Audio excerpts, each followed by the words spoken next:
Bismillahirrahmanirrahim. Assalamualaikum warahmatullahi wabarakatuh. Alhamdulillahirabbil alamin alladzi khalaqal insana fi ahsani taqwim walladzi anzalas sakinata fi qulubil mu'minin. Asyhadu an la ilaha illallah wahdahu la syarikalah wa asyhadu anna Muhammadan abduhu wa rasuluh la nabiyya ba'dah. Allahumma salli ala Muhammad wa ala ali Muhammad, amma ba'du. Alhamdulillah, mari bersyukur kepada Allah. Pagi ini kita disehatkan, terjaga Islam iman kita, ditumbuhkan semangat untuk thalabul ilmi, menggali ilmu-ilmu agama yang keistiqomahannya itu tidak mudah untuk dipertahankan. Maka setiap ada niat atau semangat untuk thalabul ilmi itu kenikmatan yang wajib disyukuri bersama.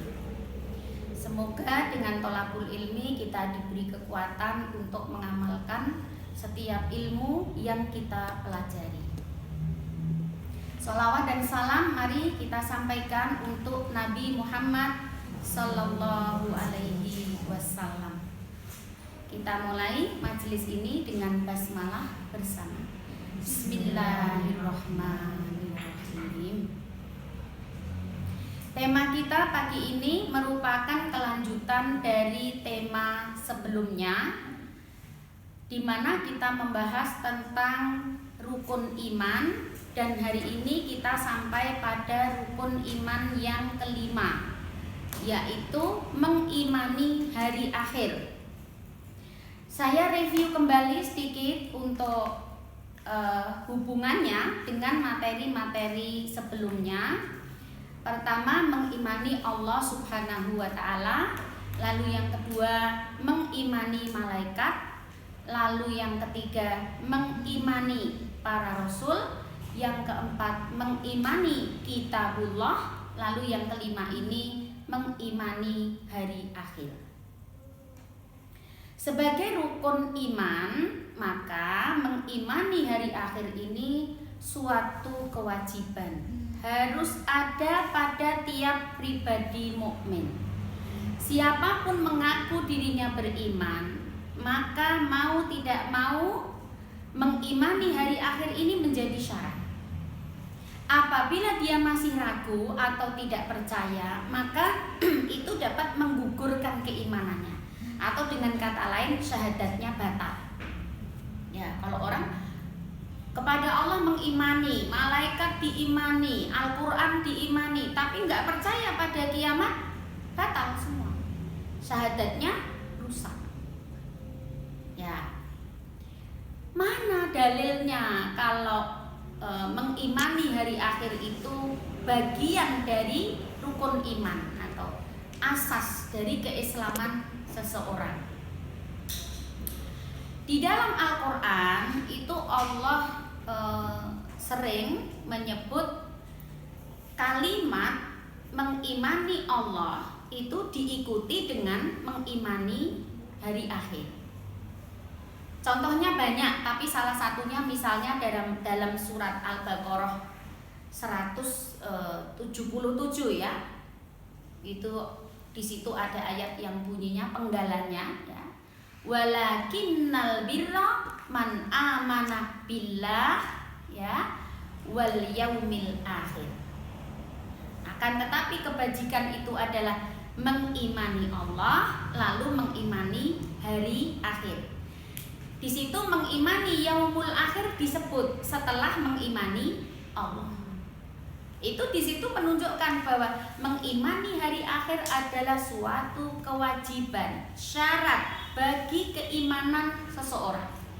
Mutlak, nggak boleh ditawar. Ya.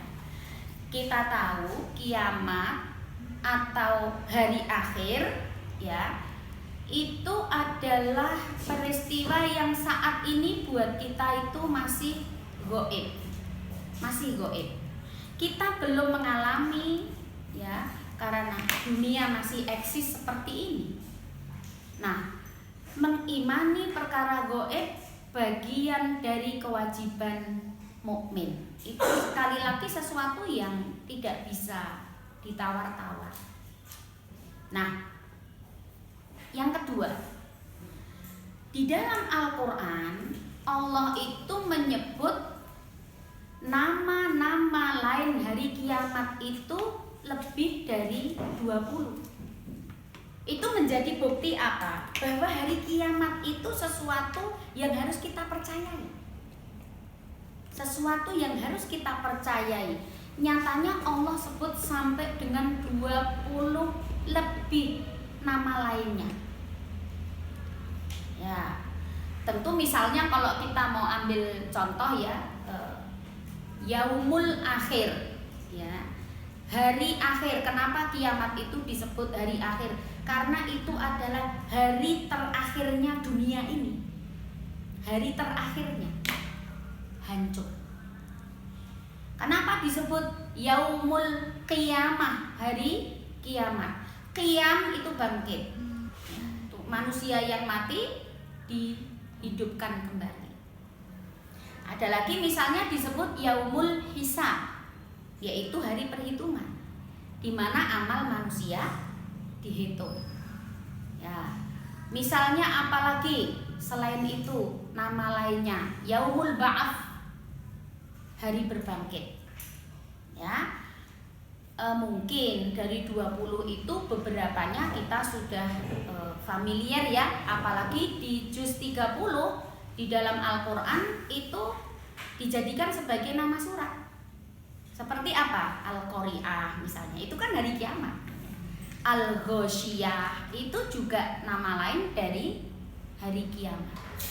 Nah, dengan disebut Allah banyak kali di dalam Al-Quran tentang nama-nama hari kiamat ini, itu menunjukkan bahwa mengimaninya itu suatu keniscayaan.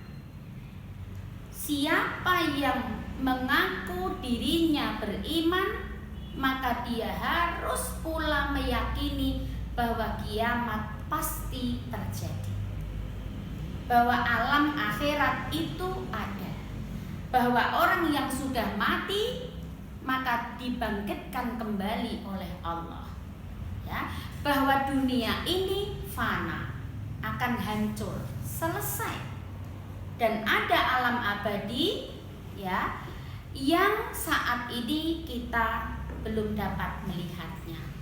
Memang untuk manusia itu kebanyakan sulit percaya karena sesuatu belum terlihat kok dipercayai.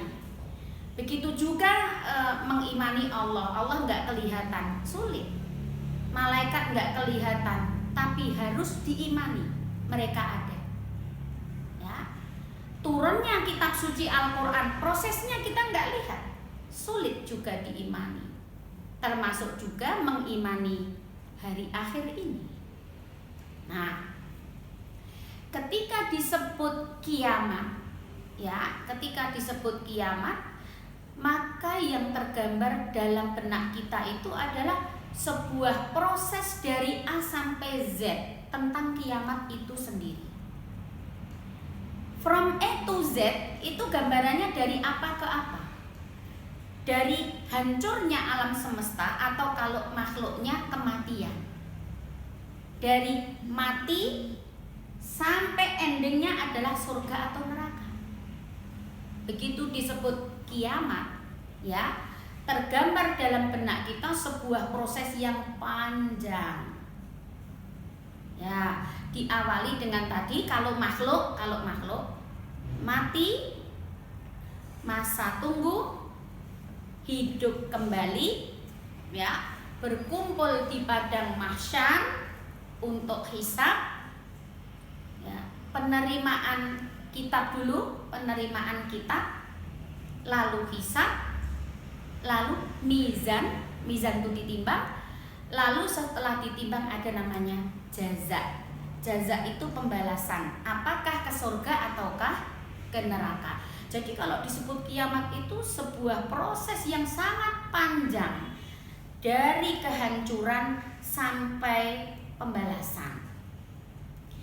Maka materi ini tidak bisa selesai dalam satu pertemuan. Bisa 3 kali, bisa 5 kali. Ya, untuk itu ini insya Allah kita buat 3 kali. Yang pertama, pada bagian pertama ini kita akan berbicara tentang urgensi mengimani hari akhir, kiamat, akhirat itu sebagai syarat seorang mukmin. Ya, kemudian di mana sih pentingnya kita ini mengimani akhirat? Ya, kemudian kita juga akan mengkaji nanti sebagian dari prosesnya. Proses yang saya sebut dari A sampai Z tadi itu ya otomatis tidak bisa langsung selesai 1 kali. Nanti akan saya bagi 2. Ya. Sekarang kalau berbicara kiamat, ya ulama itu ada yang membagi menjadi 2, yaitu kiamat kecil dan kiamat besar. Kiamat kecil itu ditandai oleh kematian. Walaupun bumi belum hancur. Bumi belum hancur. Kalau manusia sudah meninggal dunia, ya itu disebut kiamat kecil. Nah, kiamat besar adalah hancurnya alam semesta. Ini kalau kita bicara tentang pembagian kiamat. Nah, sekarang kalau orang ini meninggal dunia sebelum bumi ini hancur, orang yang mati ini kan dimasukkan ke kubur atau sebetulnya esensinya pindah ke alam lain. Ini namanya alam dunia sekarang ini. Kalau wafat, dia pindah ke alam barzah namanya. Alam barzah. Barzah itu alam transit. Berpisah dari dunia tapi belum nyampe akhirat. Pakai transit dulu namanya di sebuah alam yang disebut dengan alam barzah. Itu disebut sebagai pembatas atau pemisah. Nah, Bu, berarti dari Nabi Adam sampai orang-orang yang wafat duluan, mereka ini sekarang ada di situ. Iya. Ada namanya disebut alam barzah. Nah, nanti pada saat bumi ini hancur dan semua makhluk mati, nah, pun akan ada di alam barzah. Akan ada di alam transit. Pakai transit dulu. Nanti itu disebut dengan masa tunggu. Ya, disebut dengan masa tunggu. Ya. Karena kematian seseorang itu disebut kiamat kecil, maka ketika membahas proses kiamat ini nanti menjadi penting juga untuk dibahas tentang alam kubur. Ya, untuk kesempatan ini mungkin nanti akan banyak kita bahas tentang alam kubur, karena alam kubur atau alam barzah ya itu episode pertama dari kehidupan akhirat. Ibarat orang mau masuk istana itu pintunya. Itu pintunya. Jadi kenikmatan ukhrawi itu dapat diperoleh melalui kematian. Orang harus mati dulu kan? Ya kan? Mau masuk surga kan mati dulu. Kalau orang bilang nggak pengen mati, kapan masuk surganya? Kalau nggak pengen mati, ya. Jadi kematian adalah pintu gerbang pertama ya menuju alam akhirat, atau dengan kata lain dia adalah episode pertama ya untuk kehidupan akhirat. Nanti orang bakal mati semua, cuma itu kan persoalan waktu. Nah, kematian seseorang dapat disebut dengan kiamat kecil ya. Dan orang kafir itu banyak yang mengimani bahwa orang itu kalau sudah mati ya sudah, nggak ada urusan lagi di belakangnya. Nah, orang beriman kan nggak boleh begitu. Orang beriman itu diuji Allah untuk percaya akan ya alam akhirat, alam barzah, bahwa sesudah mati nanti akan mengalami proses atau peristiwa-peristiwa tertentu, sebagai mukmin harus percaya. Kalau nggak percaya gimana? Oh, syahadatnya batal. Kalau syahadatnya batal, ya murtad. Nggak lagi bisa disebut muslim. Nggak lagi bisa disebut muslim. Nah, jadi ketika disebut istilah kiamat, ya, hari berbangkit yang ditandai oleh hancurnya alam semesta, itu adalah hari terakhirnya dunia ini, ya, dalam tanda kutip itu kiamat besar. Kalau kiamat kecil, ya hari kematian orang itu hari terakhir dunianya, betul apa enggak? Kalau orang ada yang mati hari ini, hari itu kan hari terakhirnya di dunia ini. Dan sesudah itu dia akan pindah, ya, ke suatu alam baru yang disebut dengan alam barzakh. Maka pembahasan ini akan saya mulai, ya, proses kiamat ini akan dimulai dari alam barzakh atau alam kubur atau alam transit. Ya. Apakah pengertian alam kubur itu? Bedakan, alam kubur itu bukan kuburan loh. Nanti kalau alam kubur itu disebut kuburan, orang yang mati dicaplok ikan nggak ngalami dong. Iya nggak? Ada orang mati terbakar, mati tenggelam, mati masuk perut ikan, ya, mati hilang entah kemana tuh kalau ada pesawat jatuh, ya. Nah, memang mereka nggak dikubur. Lalu jangan sampai orang mengatakan, oh berarti dia nggak ngalami alam kubur. Ya, itu tentu keliru. Namanya alam kubur itu alamnya, bukan kuburan, bukan. Jadi suatu alam yang dimasuki oleh orang yang sudah mati itu disebut alam kubur namanya. Apakah meninggalnya itu di mumi sekalipun kayak Fir'aun? Fir'aun itu kan jasadnya masih ada, bisa kita lihat diawetkan. Kita lihat, ya itu Fir'aun meneng bae ngono kok, ya toh. Nah, fisiknya itu diawetkan.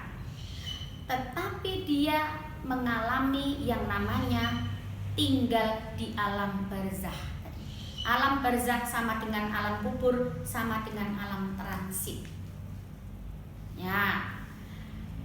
Di situ, ya, manusia akan menunggu sampai nanti kiamat terjadi, sampai namanya hari berbangkit. Orang mati dihidupkan lagi. Itu disebut dengan alam transit atau alam barzakh. Ya. Nah, orang beriman wajib hukumnya untuk percaya bahwa ada alam kubur. Bahwa ada alam kubur. Alam kubur itu tentu masih goib buat kita, tapi tidak lagi goib untuk orang-orang yang sudah meninggal dunia. Karena orang yang sudah meninggal dunia tentu mereka akan hidup di alam kubur atau alam barzakh ini, ya. Itu tidak bisa kita samakan dengan dunia ini. Jangan pernah dinalarkan, jangan pernah dilogikakan. Berarti Nabi Adam itu ngalami hidup di alam barzakh suwe tenan, ya. Lamanya pun nggak bisa kita logikakan, nggak bisa. Kan lamanya orang tinggal di dunia ini beda dengan lamanya orang tinggal di alam barzakh, beda lagi dengan lamanya nanti orang di akhirat. Yang jelas itu tidak perlu dilogikakan, ya. Nah, alam barzakh ini dalam surat Al-Mu'minun itu disebutkan, ya, wa mi waraihim barzakh, ya, ila yaumi yub'atsun. Nah, ini mengingatkan kita bahwa sebetulnya warok itu belakang, tapi mau depan atau belakang kan tergantung melihatnya dari mana, ya.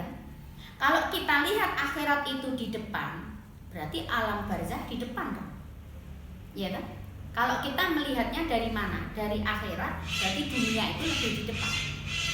Artinya apa? Bahwa setelah manusia itu wafat, maka akan ada barzakh, alam barzakh ila yaumi yub'atsun, di mana manusia menempati alam itu sampai nanti dibangkitkan. Nah, kengerian alam barzah ini ya banyak sekali diinformasikan oleh Nabi kita Sallallahu Alaihi Wasallam tentang keadaan di dalamnya. Tentu ini informasi gaib. Jadi kita hanya bisa dapetin ilmu ini dari Rasulullah, karena yang diberitahu hanya Rasulullah, ya, yang diperlihatkan hanya Rasulullah, gitu. Nah, kita berangkat dari pengertian alam kubur dulu biar orang itu nggak salah paham. Nah, kalau orang itu mengaku dirinya beriman, dia harus percaya bahwa ada namanya alam kubur, alam barzah. Orang kafir dengan akidahnya yang mengatakan bahwa orang tuh nek dah mati ya wes, iya toh, mau kebakar kek, mau tenggelam kek, mau dikubur kek, sudah nggak ada urusan lagi. Itu orang kafir. Tapi bagi orang-orang mukmin ya, setelah wafat justru urusannya akan lebih panjang lagi. Peristiwa yang akan dihadapi itu jauh lebih besar lagi, jauh lebih rumit lagi. Ya alhamdulillah, bersyukurlah ya bila kita ini adalah pribadi-pribadi yang yakin betul bahwa yang namanya kehidupan sesudah mati itu benar-benar ada. Ya, karena itu merupakan syarat ke surga. Nggak bisa orang yang tidak mengimani alam barzah kan otomatis nggak akan pernah mempersiapkan diri untuk hidup di alam itu. Nah, kita bisa bayangkan itu orang-orang yang tidak percaya terhadap alam kubur ya, alam barzah. Dan kehidupan di alam barzah itu menjadi penentu nasib kita di alam sesudahnya. Alam sesudahnya apa? Akhirat. Nanti setelah manusia dibangkitkan dari kematiannya, nah itulah justru kehidupan yang abadi. Ini untuk pengertian alam barzah. Nah, setelah manusia itu memasuki alam barzah, nah apa yang terjadi? Al-Quran bicara tentang alam barzah, Al-Hadis pun bicara tentang alam barzah. Orang yang tidak menggali ilmu tentang ini tentu nggak akan tahu. Kalau nggak tahu, otomatis nggak siap-siap, betul nggak? Beruntunglah orang-orang yang menuntut ilmu sehingga mengerti apa yang akan dialaminya pada kehidupan sesudah mati. Kalau dia mengerti, dia akan mempersiapkan diri. Nah, sekarang kita masuk ke proses alam barzah dulu. Ya, alam barzah. Apabila orang itu meninggal dunia, ya, lalu memasuki alam baru yang disebut dengan alam barzah, kalau dia dikuburkan, ya, dalam sebuah hadis Nabi yang sangat panjang, itu disebut bahwa mayat yang di dalam kubur itu bisa mendengar suara-suara yang ada di atas kuburnya itu. Tahu nggak kedalaman kubur, liang kubur itu berapa? Kedalamannya itu sudah ditimbun tanah kan? Nah, atas kuasa Allah, jenazah itu masih bisa mendengar suara-suara yang ada di permukaan tanahnya. Maka suara sandal, langkah kaki orang-orang yang mengantarkan ke kubur itu dapat didengar oleh mayat ini. Sampai meninggalkannya, langkah terakhirnya siapa, itu dapat didengar oleh si mayat. Maka ada syariat mentalkin terakhir kali setelah jenazah ditimbun. Setelah jenazah ditimbun rapi, jangan ditinggal dulu.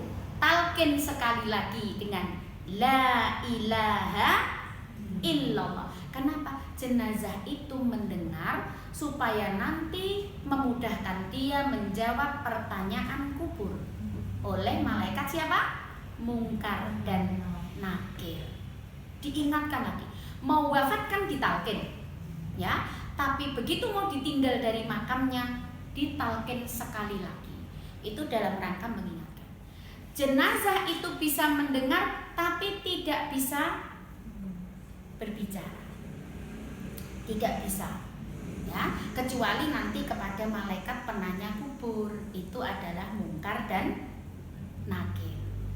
Nah ini, begitu jenazah dimasukkan dan orang-orang yang mengantarkannya itu pulang, yang terakhir sekali siapa itu pulang, maka disitulah jenazah didudukkan dan menjawab pertanyaan-pertanyaan malaikat. Itu adalah proses pertama ketika seseorang itu pindah yang namanya ke alam barzah.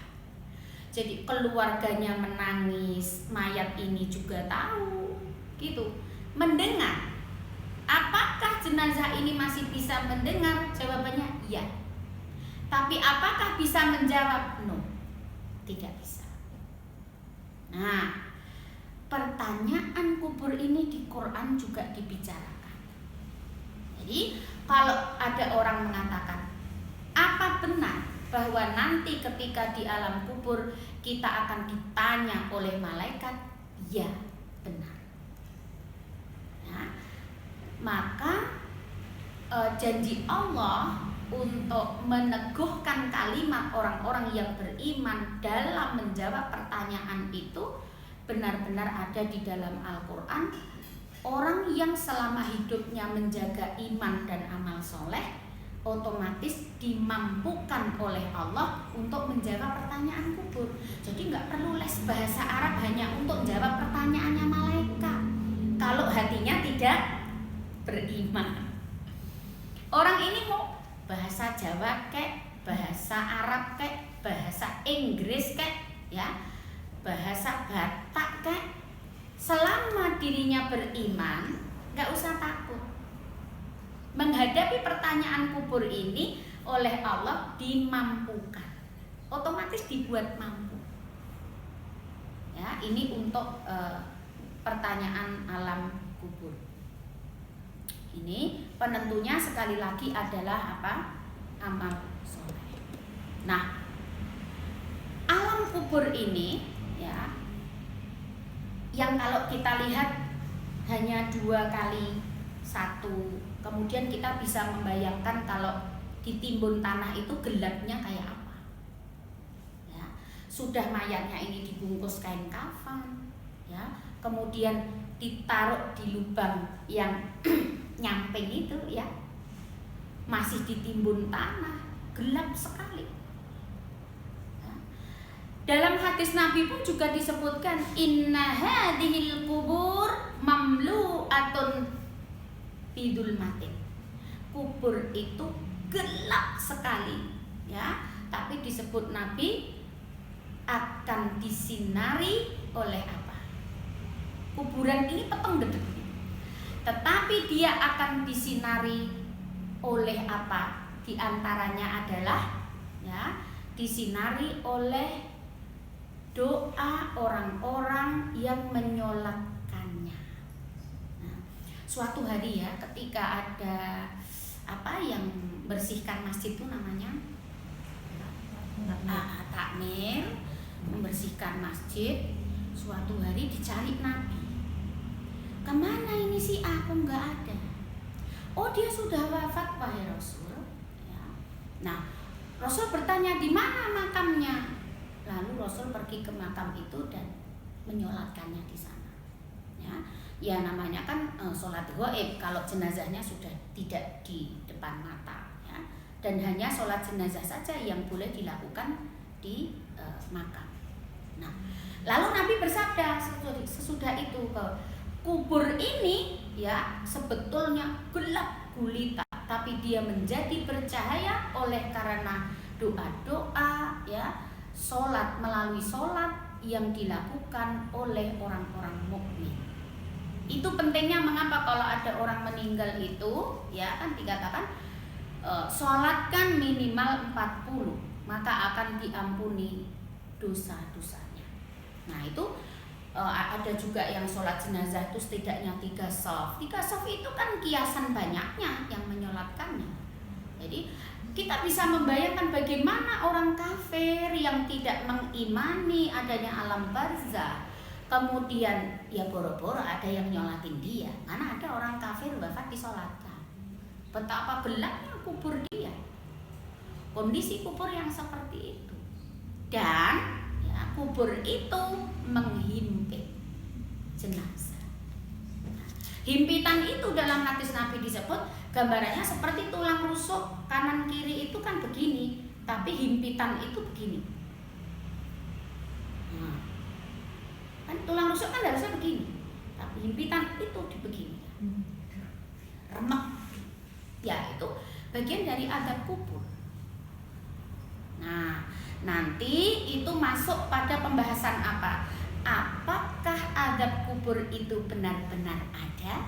Nah, ini kan perkara gaib yang wajib diimani juga oleh kita sebagai orang yang mengaku dirinya beriman. Bayangkan orang kafir yang nggak percaya pada adab kubur, dia nggak akan melakukan kebaikan dalam tanda kutip yang didasari oleh keimanan. Bekal apa yang dia bawa ke kubur? Yang dipakai untuk menerangi kubur apanya? Yang dipakai untuk menghindarkan dari himpitan apanya? Yang dipakai untuk bisa jawab pertanyaan malaikat apanya? Kalau orang tidak mengimani alam itu. Tapi bagi orang-orang yang beriman, ketika tahu yang semacam ini, pasti di dunia akan mempersiapkannya. Oh, bahwa ternyata di kubur nanti ada proses yang dilewati A, B, C, D, E. Nah, dalam proses itu ya ternyata manusia itu mengalami 2 kondisi ya, siksaan dan kenikmatan. Lalu kita pilih mana? Kalau kita pilih kenikmatan, maka ada jalan yang harus ditempuh. Tapi kalau kuat dengan resiko adab, ya silahkan berbuatlah semau, karena itu pilihan. Nah, itu tadi kondisi kubur itu sesungguhnya gelap, tapi dia akan bersinar ya dengan lantaran keimanan si mayat itu, juga doa-doa orang yang masih hidup. Ya, apalagi doa Rasul Shallallahu Alaihi Wasallam. Nah, kemudian sesungguhnya kubur itu menghimpit mayatnya, kecuali lagi sama orang-orang ya yang beriman dan beramal soleh. Yang ketiga, sesungguhnya kubur itu sempit sekali. Kalau kita lihat 2 kali 1 plus ditutup, ya.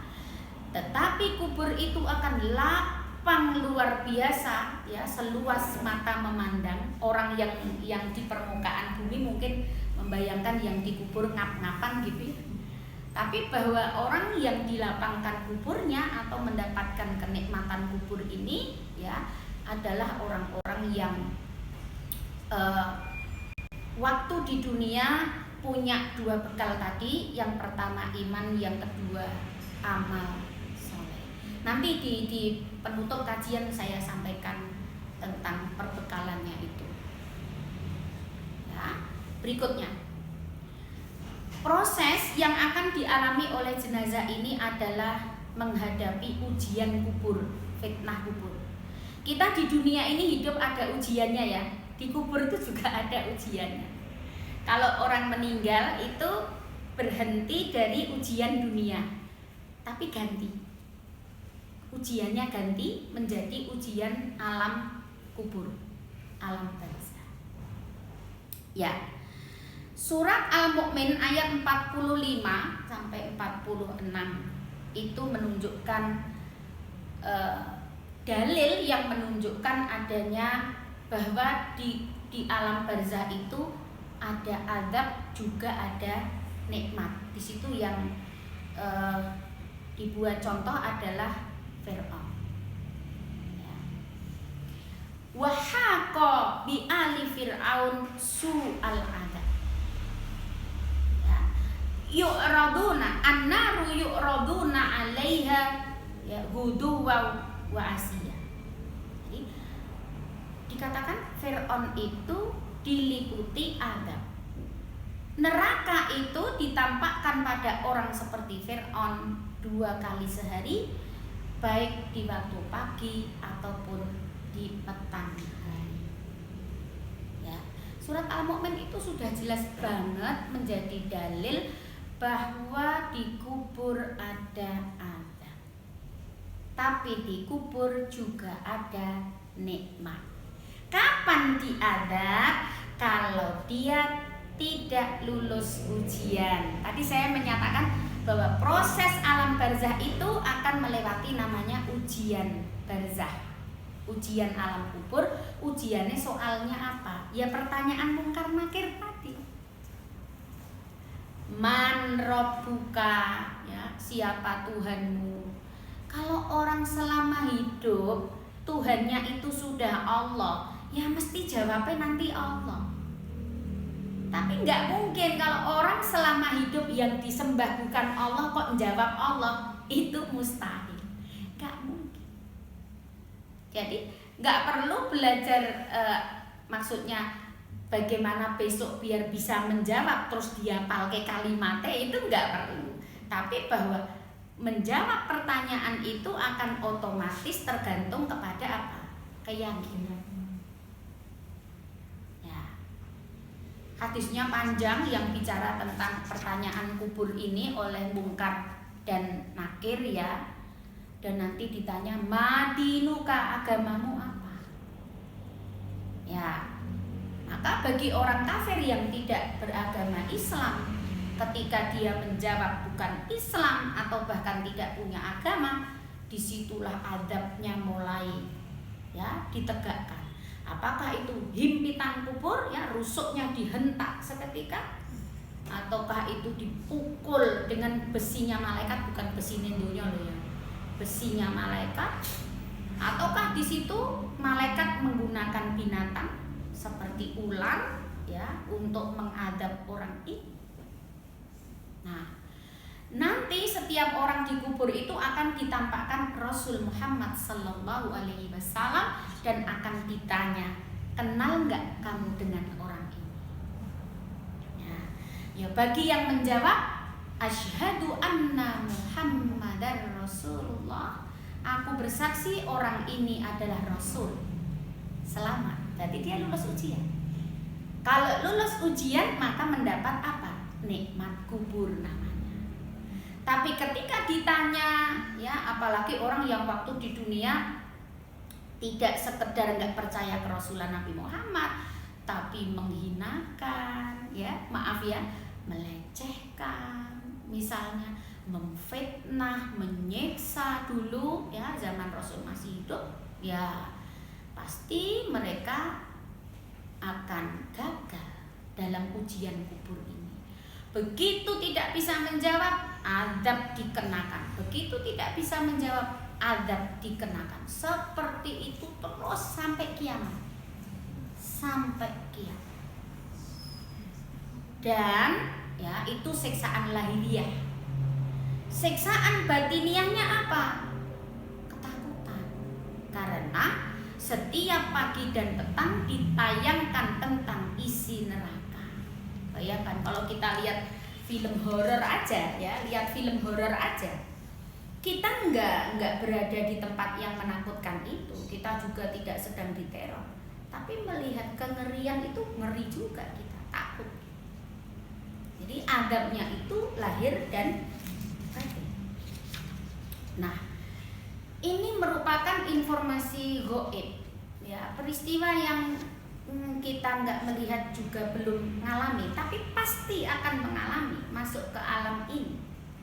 Sehingga Rasul tidak pelit untuk berbagi ilmu tentang alam gaib ini, ya, agar umatnya berhati-hati. Jadi ada nikmat kubur, ada siksa kubur, ya. Nikmat itu diperuntukkan bagi orang-orang yang lulus ujian kubur melalui malaikat mungkar dan nakir, ya. Dan siksa kubur itu dikenakan untuk orang-orang yang gagal, nah, di dalam menjawab pertanyaan kubur. Nah, perlu digarisbawahi, azabnya terus menerus sampai kiamat besar, ya, sampai nanti manusia dibangkitkan kembali oleh Allah. Ya, ini untuk gambaran proses yang akan dialami oleh siapapun yang sudah wafat. Orang-orang yang sudah wafat akan mengalami proses tadi sampai kapan? Sampai hari berbangkit nanti. Ya, kematian itu keniscayaan. Tiap orang pasti mati. Waktunya dirahasiakan oleh Allah. Ketika dia mati maka disebut kiamat kecil.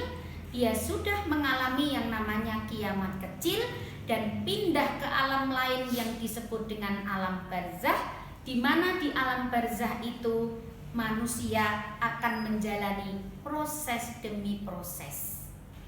Nah, bagaimana kesiapan kita untuk masuk ke alam itu? Mengingat sekarang ini kita masih ada di alam dunia, ya, di alam dunia. Nah, kalau kita bongkar hadis Nabi ya tentang alam kubur itu banyak misalnya. Seperti perbaguslah kain kafanmu, ya, karena engkau kelak akan dibangkitkan dengan kain kafan. Atau misalnya hadis yang menyebut manusia kelak akan dibangkitkan dari tulang ekornya. Mau mati kebakar kek, tenggelam kek, hilang kek, dimakan ikan kek, tertelan ular kek, yang namanya sel dari tulang ekor manusia itu akan tetap ada. Dan manusia dibangkitkan dari tulang ekornya itu. Silahkan, kalau orang kafir tidak mau percaya, itu sabda Nabi yang dengan dermawannya Nabi itu berbagi ilmu kepada kita.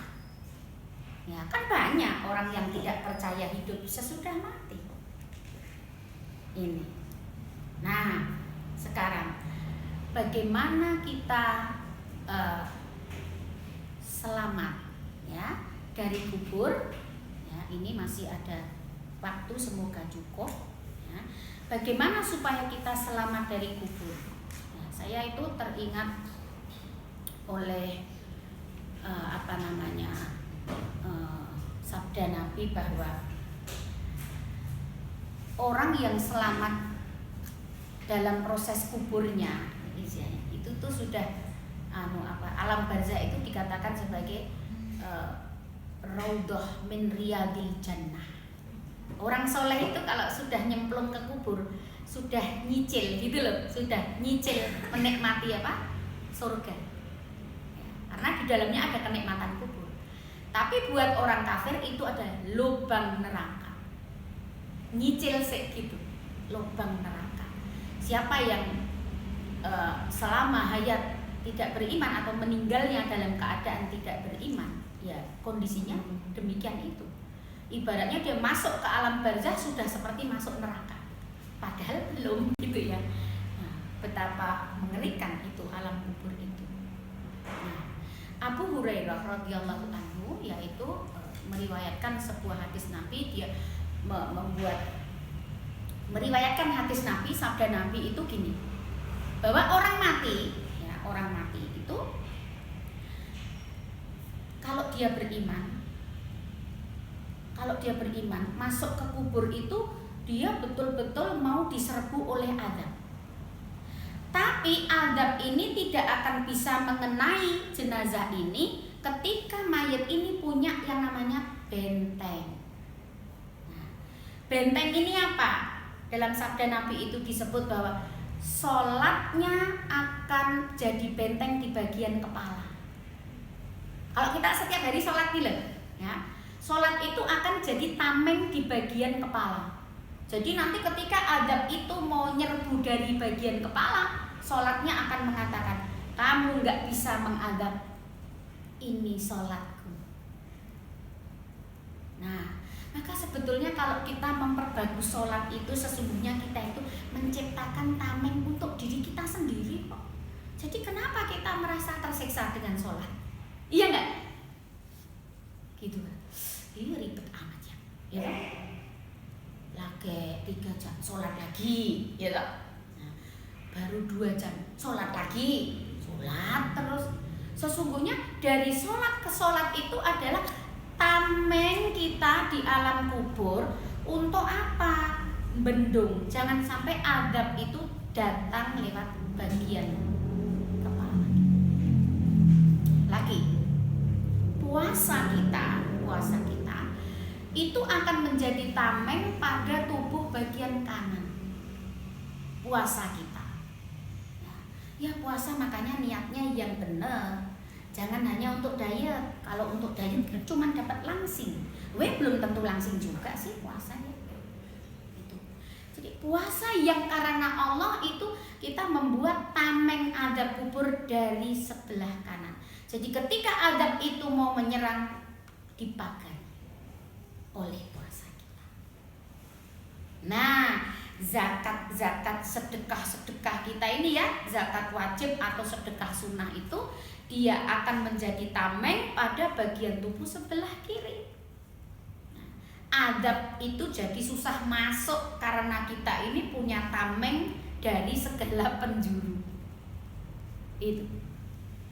Lalu kebaikan kita terhadap sesama manusia, silaturahim, berbakti pada orang tua, sopan santun, akhlakul karimah akan menjadi tameng pada bagian kaki.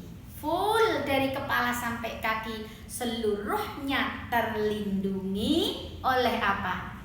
Amal soleh. Kalau kita bicara musuh, yang katakan adab itu musuh, kamu mau masuk dari arah mana? Wes tak tutup kabeh, ya ndak? Aku tutup semua. Nah, kuat atau lemahnya tameng ya tergantung pada kualitas amal kita tadi itu. Ya. Sesungguhnya kalau kita mengerti tentang ini, maka berbuat baiknya kita itu sesungguhnya untuk siapa? Untuk diri kita, bukan untuk siapa-siapa. Nah, jika kita ingin terlindung, terbebas dari yang namanya azab kubur, maka ciptakan tameng-tameng yang kokoh. Tameng-tameng yang kokoh ini akan melindungi dari azab, termasuk bacaan-bacaan Al-Quran ya, yang kita lakukan karena Allah Subhanahu wa Ta'ala. Belum lagi kita punya bolo yang namanya Al-Quran. Ini menjadi materi kita yang 1-2 bulan yang lalu, waktu zooming kalau nggak salah. Itu dulu bicara tentang sahabat Al-Quran, karena Quran akan datang memberi syafaat. Nah, belum lagi ditambah Al-Quran datang memberi pembelaan. Jangan kamu adab iki koncoku, ya kan? Bahwa ini sahabat karibku. Waktu di dunia orang ini terus mendekatiku, membacaku, mengkajiku. Jadi Al-Quran akan membela kita. Sudah tamengnya kuat, ada yang datang lagi untuk membela kita, yaitu Al-Quran. Nah, ini gambaran dari Abu Hurairah ketika meriwayatkan hadis dari Nabi Shallallahu Alaihi Wasallam bahwa apa yang dapat menyelamatkan kita dari azab kubur ya itu adalah iman dan amal soleh kita sendiri yang digambarkan seperti itu. Sedikit lagi, apa yang bisa kita lakukan sekarang supaya kubur kita besok lapang? Alam kubur ya, nanti takutnya kalau bicara kubur itu kuburan gitu loh ya. Supaya alam kubur kita itu lapang, kita dapat nikmat kubur, nyicil ngerasakan nikmatnya surga ya, didatangi oleh malaikat yang berparas menawan. Yang bisa kita lakukan sekarang apa? Yang pertama, mau nggak mau tobat. Karena apa? Yang mengundang azab itu dosa. Karena ada dosa, maka ada azab.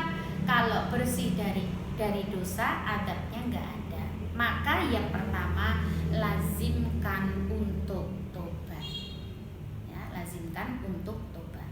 Yang kedua, jaga yang namanya kewajiban. Itu menjaga kewajiban aja. Seperti kita tahulah kewajiban kita apa, jaga betul. Karena meninggalkan kewajiban risikonya besar, itu memunculkan dosa. Yang ketiga, kita pakai rumus amal soleh jalan terus, tapi dosa direm yang pakem. Jangan pernah bosan berbuat baik. Tuh. Berikutnya apa? Jangan lupa mohon perlindungan kepada Allah, seperti yang dicontohkan Nabi doa ketika mau salam dalam sholat, ya kan? Selesai membaca tasyahud akhir itu, Allahumma inni a'udzubika ya min adzabil qabri, itu ya, aku berlindung kepadamu dari azab kuburmu. Itu luar biasa. Kita berterima kasih pada Rasulullah telah mengajarkan doa itu. Yang belum hafal, ayo tolong dihafalkan dan dipahami agar supaya kelak kubur kita dilapangkan. Doa itu luar biasa pentingnya. Kemudian ya, jaga silaturahim. Jangan sampai pernah memutus. Entah mbuh gimana resikonya, tanggung saja di dunia ketimbang ditanggung di alam kubur, itu luwih abot. Bener. Di sini nggak usah pakai gengsi lah. Untuk apa? Gengsi di sini berat di alam barzah mau? Nggak mau lah, ngeri lah. Buanglah gengsi-gengsi itu. Yang penting urusan kita ini selesai di sini aja. Walaupun aku tuh benar, minta maaf ora apa-apa, wis ben, itu untuk kepentinganku juga. Ya. Masa yang lain sudah masuk ke surga, saya angok-angok di pintunya? Enggak lah ya. Kita enggak bercita-cita seperti itu. Ya, tentu banyak apa yang bisa kita lakukan ya, seperti juga kalau Rasul itu membaca surat Al-Mulk sebelum tidur, membaca surat As-Sajdah sebelum tidur, itu juga dalam rangka supaya nanti Al-Quran memberikan syafaat ya, dan dilapangkan kita ya. Kalau sudah ada pertanyaan yang masuk, boleh disampaikan sambil saya tambah kalau belum ada pertanyaan yang masuk ya. Di dalam hadis ya, Nabi bersabda, innal abda idza wudi'a fi qabrihi, seorang hamba itu kalau sudah diletakkan di kubur ya, sudah diletakkan di kubur, wa tawalla anhu ashabuhu, nah yang nganter tadi udah berpaling tuh maksudnya udah balik pulang. Apa ada yang nemenin di kubur terus-terusan? Enggak ada kan? Annahu la yasma'u qur'ani alihim, jenazah tadi sanggup mendengar langkah sandal si pengantarnya tadi. Qala ya'tihi malakani, siaplah jenazah ini didatangi oleh dua malaikat, Mungkar dan Nakir. Fayuq'idanihi, dua malaikat itu mendudukkan mayatnya. Yo nggak usah tanya gimana Bu cara duduknya, apa ra sundul, yo nggak usah takon toh kalau soal itu. Itu persoalan apa alam lain, itu jangan disamakan dengan dunia ini gitu ya. Apa nggak bengep Tuhan ditimbun tanah kok dilungguh ke, ya nggak usah ditanyakan persoalan ghaibiyah ya itu ya. Terus ditanya, ma kunta taqul fi hadzal rajul, apa komentar kamu terhadap lelaki ini? Ya dengan kuasa Allah, Allah tampakkan profil Nabi Muhammad gitu. Komentarmu apa tentang orang ini? Kamu kenal nggak sama orang ini? Walaupun kita ini hidup jauh setelah Rasul wafat ya, tapi besok mengenal kita. Yang mengimani Rasul pasti tahu kalau itu Nabi Muhammad ya. Nah, Fa ammal mu'min fayaqul, kalau yang ditanya mayatnya itu orang beriman, dia akan menjawab asyhadu annahu abdullah wa rasul. Aku bersaksi bahwa orang ini hamba Allah dan Rasulnya. Itu jawabnya. Gitu. Nah, tapi kalau yang bukan pengikut Nabi Muhammad, ya, akan disampaikan, malaikat bilang gini, undur, lihatlah, ya, bahwa ilamak adik, tempat tinggalmu itu neraka. Di situ ditampakkan neraka. Ya, ini gambaran sabda Nabi tentang proses kubur tadi. Sudah ada pertanyaan yang masuk ya? Baik, saya lihat dulu. Pertanyaan pertama. Azab akan terus-menerus sampai kiamat besar. Pertanyaan, bisakah azab orang tersebut terhenti atau dapatkah tertolong dengan doa anak-anak, ya, orang-orang mukmin atau dengan amal solehnya? Ya. Azab itu akan ada jeda, ya. Misalnya pada saat azan. Yang kedua, kalau kita bicara kiamat besar, nanti ada yang namanya masa tunggu. Materi kita belum sampai, tapi karena ada yang tanya saya sampaikan. Masa tunggu itu kapan? Setelah hancurnya alam semesta, nanti ada masa tunggu tuh 40. Tidak ada yang berani menafsirkan 40 itu 40 apa? 40 hari, opo 40 bulan, opo 40 tahun, nggak ada yang berani menafsirkan. Pokoknya bunyinya 40, masa tunggu, dimana itu berhenti adabnya. Nah, orang-orang kafir pada saat itu wis ngerasa ayem bahwa nggak dia apa-apa ke. Nah, nggak taunya nanti Israfil tiupkan trompet kedua. Ya, ketika Israfil tiupkan trompet kedua, kaget. Ya, wah, celaka sekali. Tak kira nggak dia apa-apain, ternyata apa? Dibangkitkan lagi. Ya, ini. Jadi ada jeda, ya, untuk azab itu diantaranya ya disebut masa tunggu itu. Nah, bisakah umpama jenazah itu bergelimang dosa, dosanya siksanya menjadi ringan? Bisa. Yaitu seperti dalam hadis Nabi, idza mata ibnu adam in qata'a min amalihi illa min thalathin, itu ya. Kalau manusia itu mati, terputus semua amalnya kecuali 3. Jadi walaupun sudah dikubur, itu masih ada yang mengalir untuk nolongin dia, yaitu amal jariyahnya. Mungkin kalau pernah bangun masjid, masjidnya dipakai untuk orang sholat, terus pahalanya ngalir untuk nutupi dosanya tadi. Atau ilmu yang bermanfaat, ilmu yang dulu di dunia disampaikan lagi, diamalkan, itu masih ngalir pahalanya. Yang ketiga, doa anak soleh, ya, doa anak soleh. Tidak hanya itu, benar, doa orang yang akidahnya sama. Misal yang wafat muslim, yang mendoakan muslim, doanya nyampe. Ya, makanya kita Allahumma gfirlahu warhamhu wa'afihi wa'fu anhu, gitu kan? Ya Allah, ampuni dosanya, ringankan adabnya, lapangkan kuburnya, sucikan dia dengan air, embun, es. Itu kan doa untuk jenazah yang insya Allah sampai meringankan adab kubur. Yang dibutuhkan orang yang di dalam kubur itu doa yang luar biasa. Jadi mari, memang 3 ini sangu yang menguntungkan siapapun yang ada di alam kubur.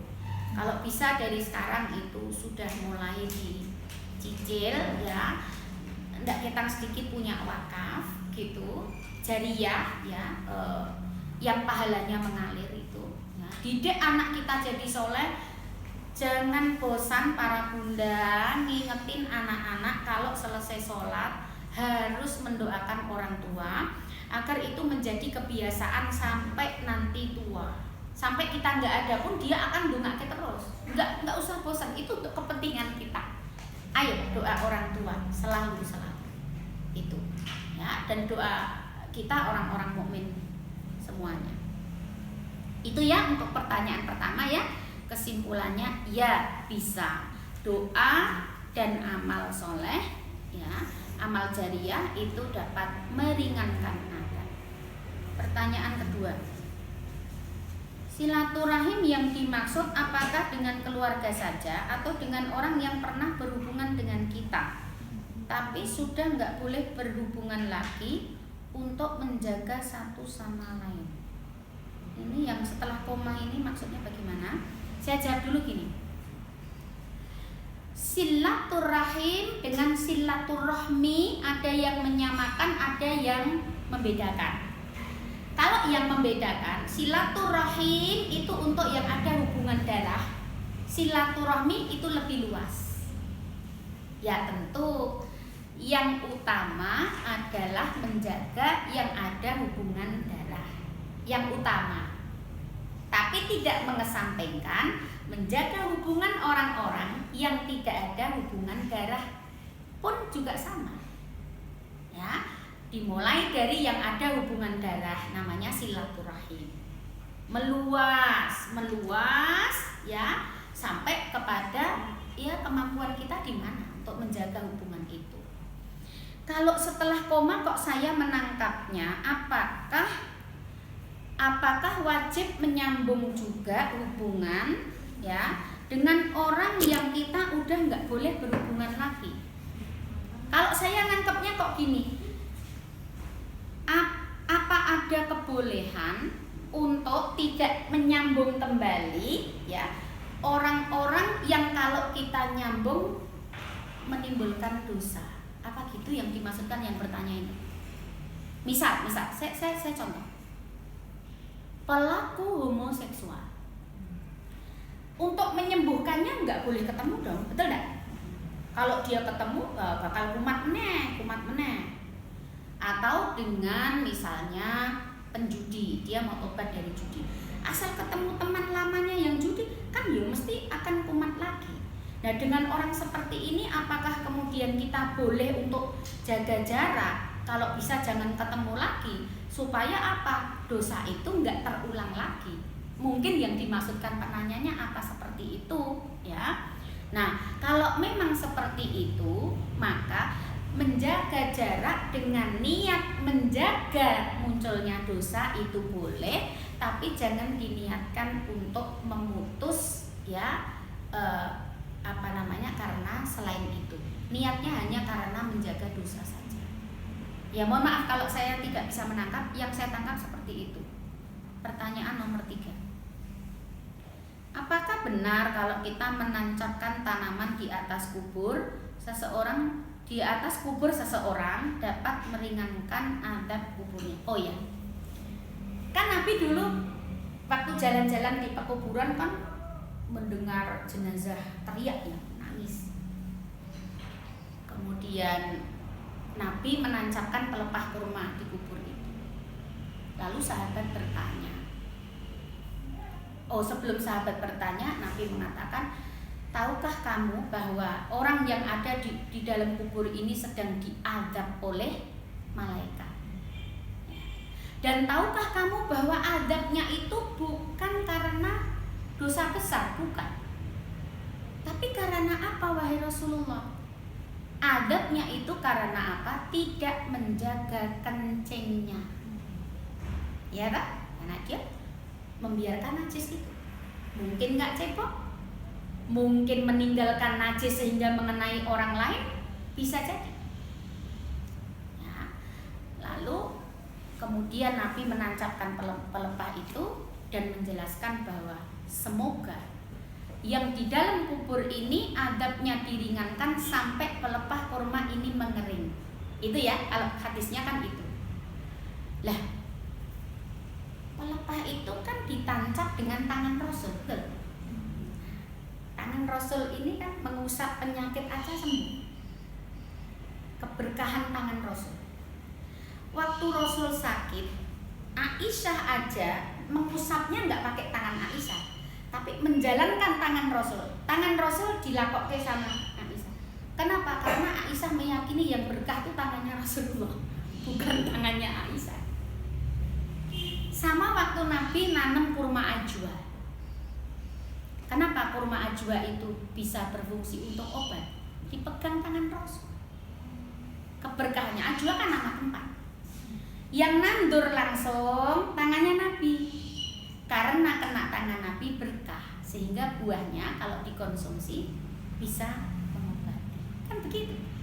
Sekarang pertanyaannya, kalau tangan itu bukan tangan Nabi, bagaimana? Saya kira pertanyaan ini muncul dari itu.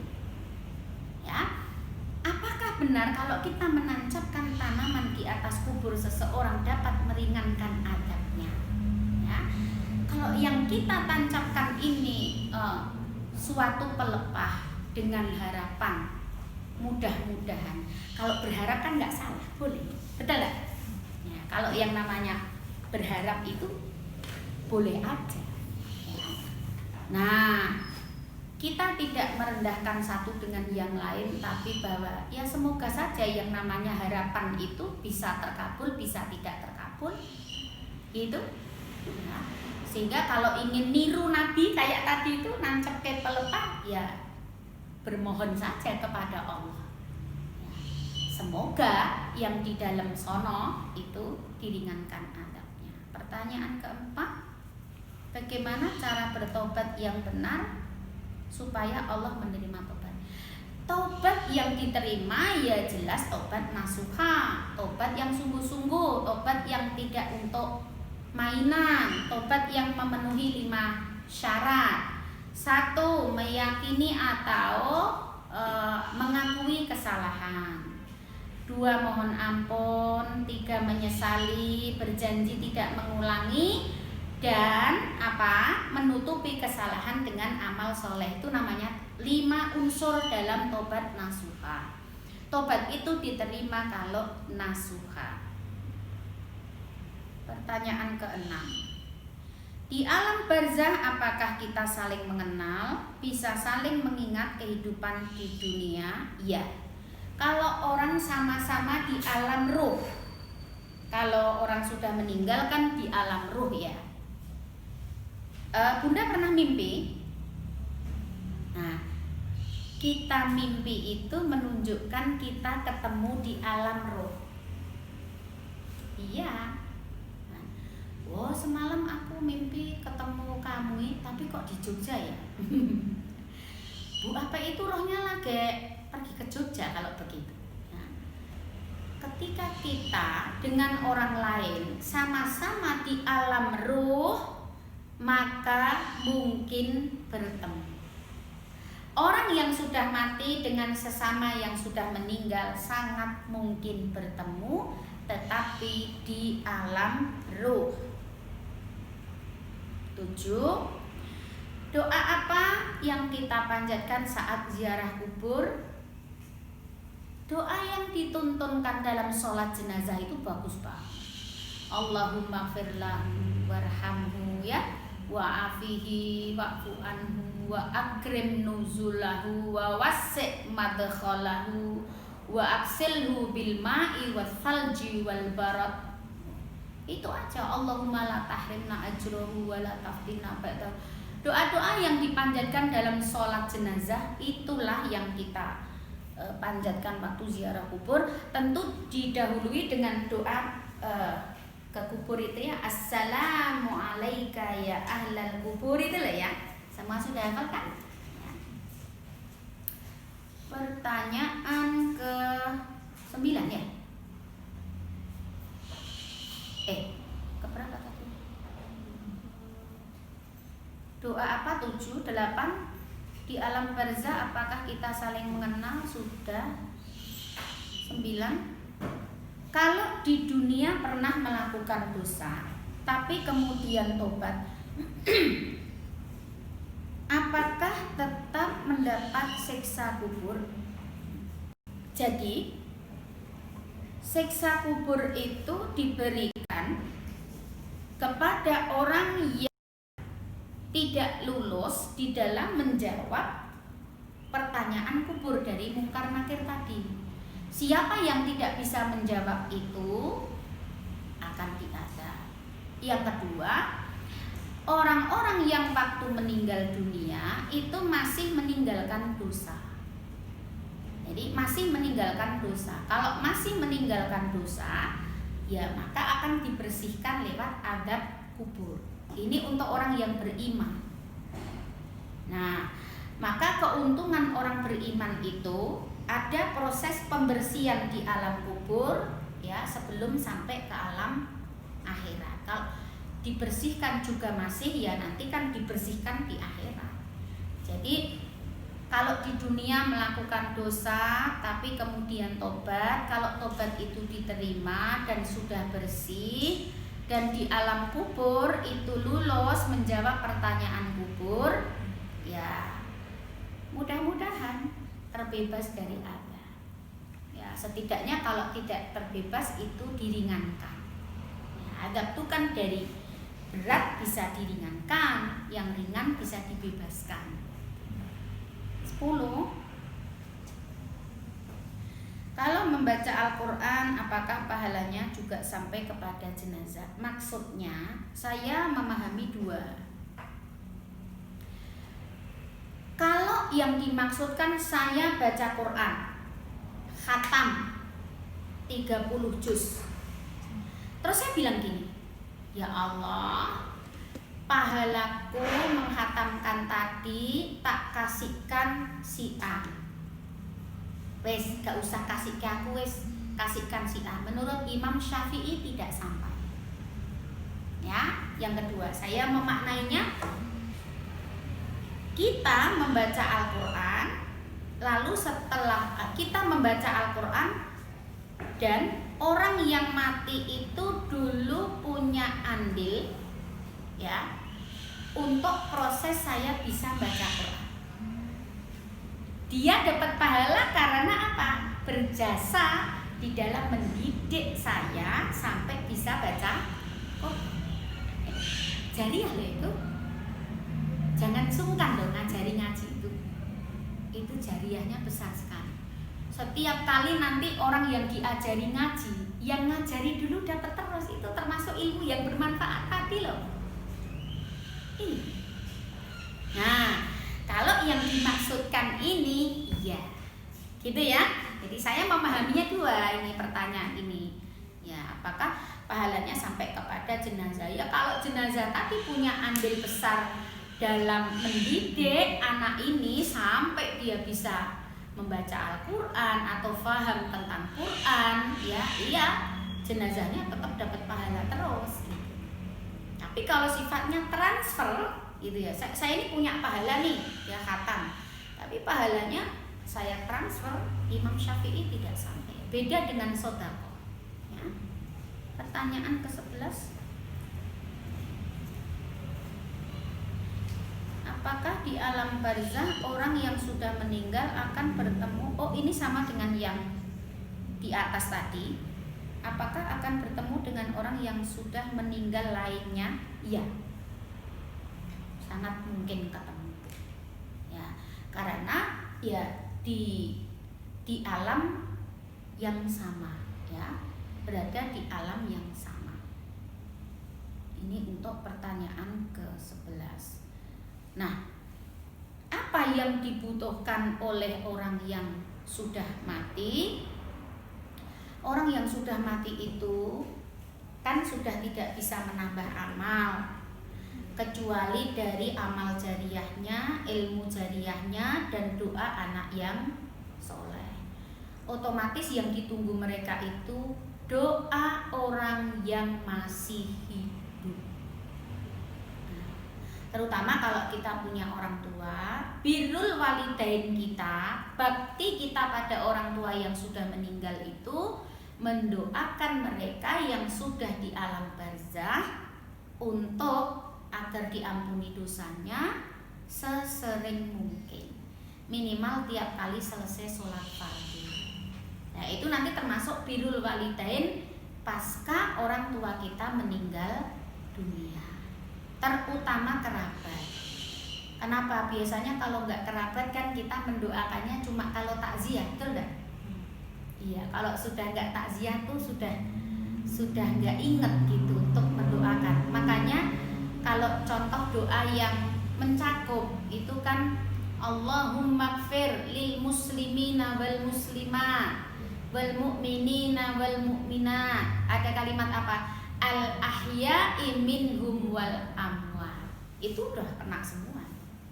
Ya Allah, ampuni semua muslim mukmin, baik yang masih hidup atau yang sudah mati. Oh, itu kabeh itu sudah. Kalau hafal doa itu ya, tiap kali sholat itu sudah mencakup. Mau orang yang kita kenal kayak mau kita nggak kenal, mau sedulur mau bukan, kena semua.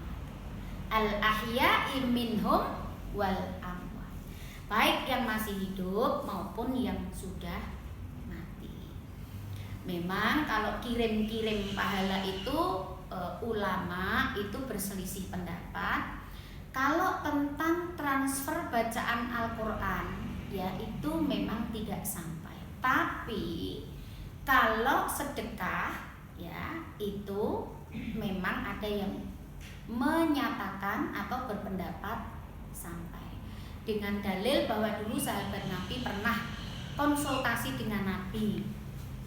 Apakah boleh aku membuatkan sumur untuk orang miskin, tapi diniatkan jariyahnya untuk orang yang sudah mati? Dan itu dibolehkan oleh Rasul. Itu. Jadi bayangkan kalau kita bikinkan sumur orang, kemanfaatannya itu orang itu sudah meninggal, rumahnya kan dihuni orang lain lagi. Itu jariyah yang luar biasa. Sekarang bikin sumur berapa juta? 3 juta lebih ya. Bikin sumur mahal sekarang. Kalau ada sampai orang miskin tuh apa ya, sumure asat gitu ya, kemudian kita pengen wakaf sumur lah istilahnya ya, itu misalnya mau dipersembahkan untuk kerabat kita ya, itu dibolehkan. Tapi untuk mentransfer pahala bacaan Al-Quran, sekali lagi kalau Imam Syafi'i itu berpendapat tidak sampai ya. Wallahu a'lam. Pertanyaan ke-12, boleh tidak kalau mendoakan orang yang sudah meninggal tapi kita dalam keadaan menstruasi? Berdoa syaratnya tidak harus suci. Orang menstruasi itu berhadas besar, nggak suci kondisinya, tapi boleh, bahkan dianjurkan berdoa. Kenapa? Orang haid itu kan sudah nggak sholat, sudah nggak baca Quran. Kalau dia nggak berdoa, tamengnya apa? Boleh. Jadi walaupun kita haid, kita tetap boleh berdoa. Baik doa itu untuk orang yang masih hidup atau untuk orang yang sudah mati. Ya, lah terus gimana caranya? Ini saya tambahi sendiri pertanyaannya ya. Kalau orang sholat kan mungkin selesai sholat, zikir, berdoa. Kalau orang nggak sholat gimana? Ya orang nggak sholat kan berdoa dengan etika. Yang penting kan tidak di toilet doanya. Ya. Nah, kalau masih bisa diusahakan menghadap ke arah kiblat ya ke arah kiblat. Umpama tidak pun tetap boleh kok yang namanya berdoa.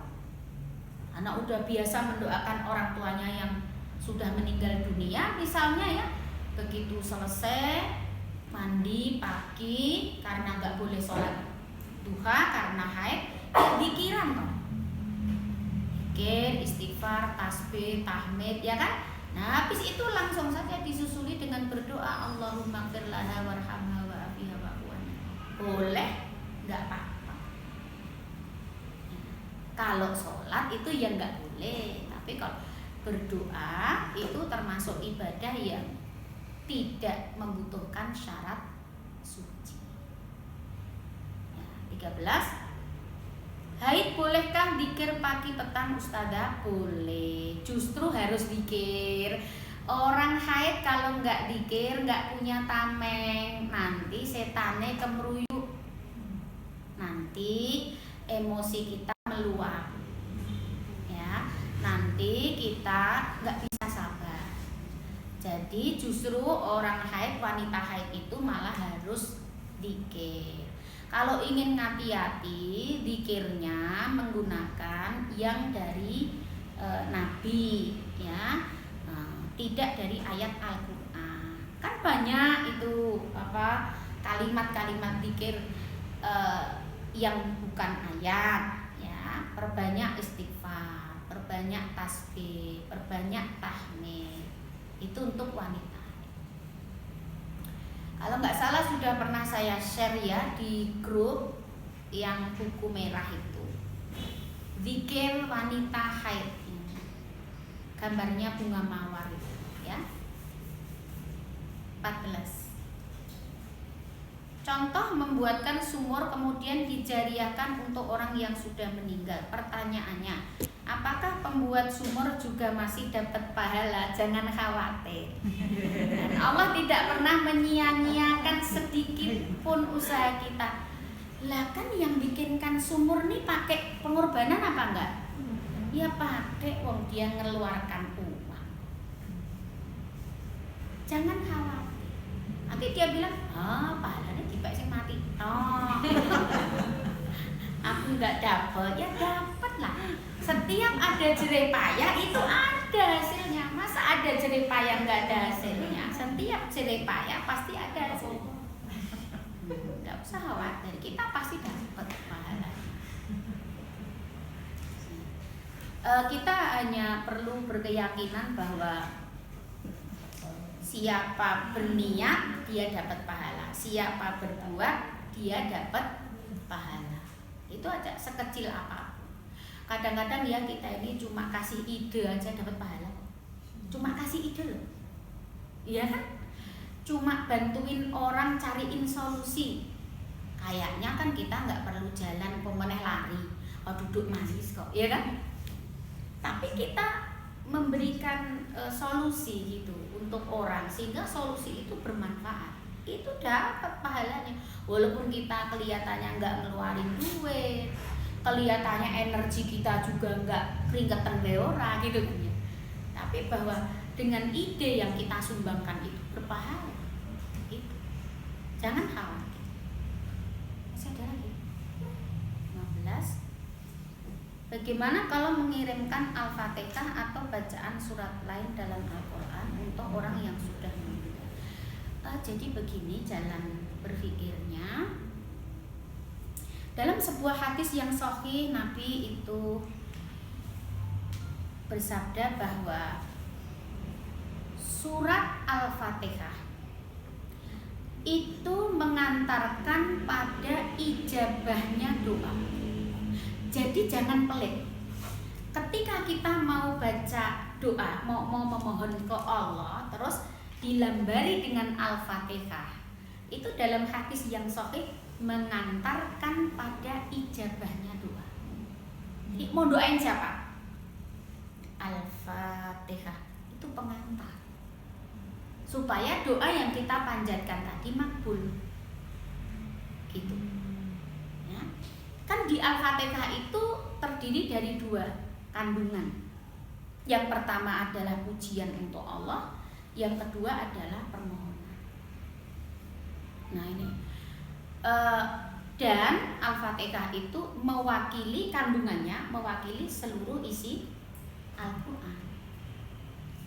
Jadi begitu ya. Niatkan Al-Fatihah ya, untuk ijabahnya doa yang kita panjatkan. Jadi selesai Al-Fatihah ya cepet berdoa. Nah baru setelah ghairil maghdubi alaihim waladhdallin amin Allahumma ighfir lahum warhamhum wa'afihim wa'fu. Itu cestung Fatihah. Itu hadisnya sahih insyaallah. Masih ada lagi pertanyaannya? Sudah? Ya. Sudah cukup ya. Kita cukupkan sampai di sini untuk kajian pada pagi hari ini. Mudah-mudahan Allah memberi pemahaman yang benar terhadap ilmu yang kita pelajari dan kita diberikan kemampuan untuk mengamalkannya serta ya menularkannya pada yang lain. Apabila ada kekeliruan dalam penyampaian, semoga Allah mengampuni saya. Tentu itu tidak saya sengaja. Semoga Allah mengampuni segala dosa, seperti yang dijanjikan untuk orang-orang yang berkumpul di suatu tempat untuk mengingat tentang Allah, ya. Juga semoga Allah merahmati kita, meridhoi, ya, dan memudahkan segala urusan kita semuanya. Semoga bermanfaat. Astaghfirullah li wa lakum, wabillahi taufiq wal hidayah. Wassalamualaikum warahmatullahi wabarakatuh.